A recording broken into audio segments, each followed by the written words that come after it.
Lord Krishna removed these suppressive barriers and encouraged healthy alliance between the two sexes by way of organizing the blissful programs of Ras Leela, in which the boys and girls, men and women, all used to play and dance together. He found it illogical to discriminate among humans on gender basis. So what if one section of the human society can grow mustaches and the other does not? How could the difference between the anatomy of the genitals make one sex inferior or harmful to the other in any way? In fact, this difference in the physical and psychological nature of the two sexes is a remarkable symbol of nature's art that offers soothing mutual complementarities among them. Considering that the two different sexes would commit mistakes and indulge in obscene, immoral acts whenever they associate is an extreme of mistrust of humans towards themselves. Imposed restrictions cannot compel one to follow ethics. Handcuffs or iron fetters of a prisoner need not transform his conduct. The hard restraints imposed on women via the traditions of parda and ghungar, that is veil, have failed in reducing the instances of sexual exploitation, harassment, and licentious conduct.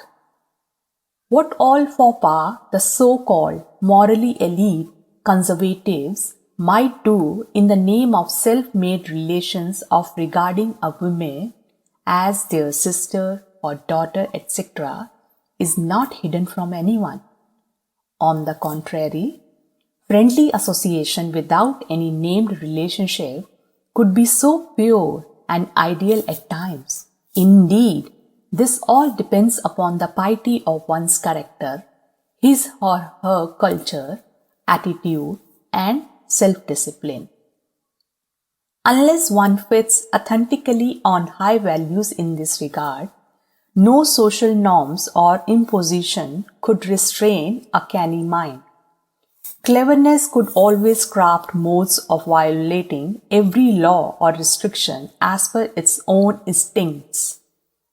Chastity of conduct, virtuous development of character could be ensured only by refinement from within. This demands inculcation of irada, prudence, and far-sightedness towards noble ideals and human dignity. Social norms should not prohibit healthy alliance, interaction, and collaboration between the two sexes, else the society would be deprived of the great benefits available from the joint efforts, mutual support of its two major pillars. Lord Krishna had propagated this message so effectively by his enchanting Ras Leela. The deep knowledge of the spiritual science of Kama should reach the masses even if one finds it indecent or untoward because of his wrong convictions about the sex element. This gist of the Thai creation, which the nature subtly teaches all the creatures, it should not be kept hidden or allowed to be misinterpreted by human mind. This sounds more relevant today when the deep science has been totally deformed and corrupted in all respects. If the mass mentality of ignorance, malign beliefs, or perverted thinking on this subject is not changed and the wrong traditions on social and personal fronts are not corrected now, the evils, flaws, and defects would expand in dangerous proportions with time and shroud all domains of assent. The uncontrolled dissipation and abuse of a vital power would lead to disastrous consequences for the human race. The spiritual science of sublime power of the sex element accords sacred interactions between man and woman. The intimacy of their relationship as married couple could also incorporate sensual connections and mutual satisfaction of sex. There should be no restriction on healthy association, joint efforts, and social unions of men and women in general. As two or more men or women can share the joy of friendship without any risk or suspicion, the same way men and women could also maintain unstained, respectful alliance. This natural, serene, sober association should not be prohibited. Our society has tried unjustified, unmindful norms for too long. The results obviously affirm the invalidity, irrationality, and harms of these orthodox traditions. What has the system or discipline of parda and ghungat, that is veil, given to us? The definite loss has been that the daughter-in-laws have been deprived of free development of their personalities and kept away from the affectionate guidance of the elders in the family. The status of women captured in parda in their in-laws' house is no better than that of a bird in a cage. The emotionally sensitive young girls who have been brought up with good care and freedom in their parents' house get shocked in such unprecedented circumstances and often suffer from anxiety, depression, hysteria, so-called ghostly phobias, and varieties of psychological disorders. When everyone else in her own family enjoys normal life with liberty and she has to breathe in the darkness of the veil with no right to have a choice or say, a young innocent woman is bound to feel nervous, emotionally suppressed, mentally suffocated and tortured. This mental state either triggers hatred and revengeful agitation or shatters and weighs out her self-identity and normal potentials in severe depression. Both the conditions are detrimental for her as well as for the family and the society. This custom of our society has done a lot of injustice to the women. Years of cultural and psychological suppression has hindered and damaged the creative potentials, talents, and sentimental wealth of women to a great extent. The society and the nation as a whole also have had to bear the negative consequences. The advocates of the inhuman tradition of parda might have imposed it in the name of moral disciplines to prevent adultery and licentious attractions between the opposite sexes. But how much have they succeeded? It is laughable to observe that a woman is supposed to cover her face in front of the elderly men, those who could have been like her father and uncles in the in-laws family. Her husband's younger brother, even though of her age, is however allowed to see her and even share any level of jokes with her. Moreover, if she is imprisoned in the veil, there are chances that the fascination of the outer world might trigger abnormal feelings in her and might lead to immoral attractions in her or in the younger males in the family or even outside in the marketplace, etc. The argument of covering the face as a mark of respect is also baseless. Respect emanates from the heart and is reflected in one's behavior. One earns respect because of one's virtuous deeds and conduct. In no way there appears any logic or sense in the tradition of veil or parda. The custom of parda came in India with the tyranny of invaders. The foreign attackers and their army men used to see the daughters of this land with erotic eyes and abduct the young beauties to satisfy their carnal thirst. Shielding the faces of the ladies and hiding them within the four walls of the house became a common mode of their protection in those medieval times. But now, when we are a free democratic society with sovereignty of human rights, What is the relevance and need of this restriction? While traversing the dry, warm sands of the Arabian deserts, one needs to cover their face and rest of the body by thick cloth to protect the skin, eyes, ears, and nose from the burning winds. There is no such problem in our country.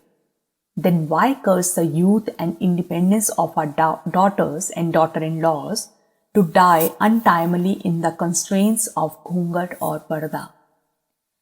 This blemish has obstructed the healthy development of their personality and shaken their self-confidence at large.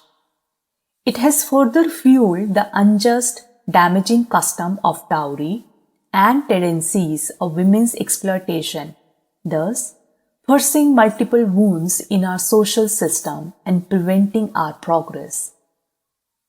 Even animals are bought by paying a fair amount, but a man brings his better half by marrying her along with a heavy dowry.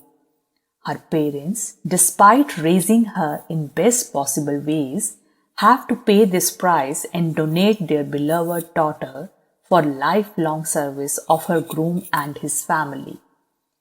This pathetic situation is an offshoot of the Parda system. Going by the true ethics of humanity, the husband and the in-laws family should be most grateful to the bride who dedicates all her life taking care of them, working for their welfare. It is high time we awake and realize the dignity of both components of the human population. The principles of spirituality discard the irrational barriers which discriminate between humans, separate the existential identities of men and women, and obscure their natural association.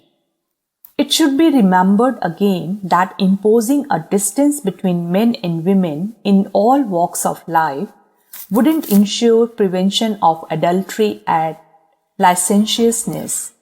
There are better and more effective means of expanding morality in personal and social life of the masses. The root cause of social evils of our time is twofolded. Half the population, namely the women, have been deprived of mental evolution, and intellectual corruption has encouraged depiction of women's body, her beauty as a sex symbol in art and literature. Many of the writers, poets, singers, actors, painters, and other artists of the modern times too seem to have concentrated all their talents in erogenous imaginations and given undue focus on stimulating sensual desires and perverting people's taste of entertainment thereby. The mutually supplementary powers of prana and rai, soma and agni, and swaha and swadha in man and woman are of unique biological, psychological, and spiritual importance. The conjugation of these sublime elements holds limitless potentials of genesis, creation, and blissful evolution at higher realms of nature. Reproduction or growth of population is a very crude and negligible expression of this astonishing effect. These two subliminal streams of the source of consciousness and manifestation of nature should be recognized and realized through the deeper science of spirituality. Sagacity of human mind should check the risk of tragic decline and extinction of human world by preventing the perverted dissipation of the immense energy of kama hidden in the sex element in erotic passions. This sublime power should rather be channelized preciously for the overall ascent of the physical, mental, and spiritual strength of mankind. The activity of sex element in copulation is a subtle biological process. The sensual lust and excitement associated with copulation could be vulgar and shameful. Erotic description of the same could be detrimental and should therefore be avoidable. However, Knowing the roots of this process in nature, deciphering the higher dimensions of the vital force and the deeper science of karma is neither untoward nor unnecessary. It is indeed a part of the Panchagani Vidya, the Vedic science of genesis and evolution of prana, that has been lost in the mist of ignorance and tides of time. Neglect of this great knowledge has caused enough harm to our own lives and potentials. The deep knowledge of multiple aspects of the bioelectrical force and prana in the 6 elements of man and woman is dealt in the spiritual science of karma. It should be studied with same sincerity and investigative attitude as any other branch of science.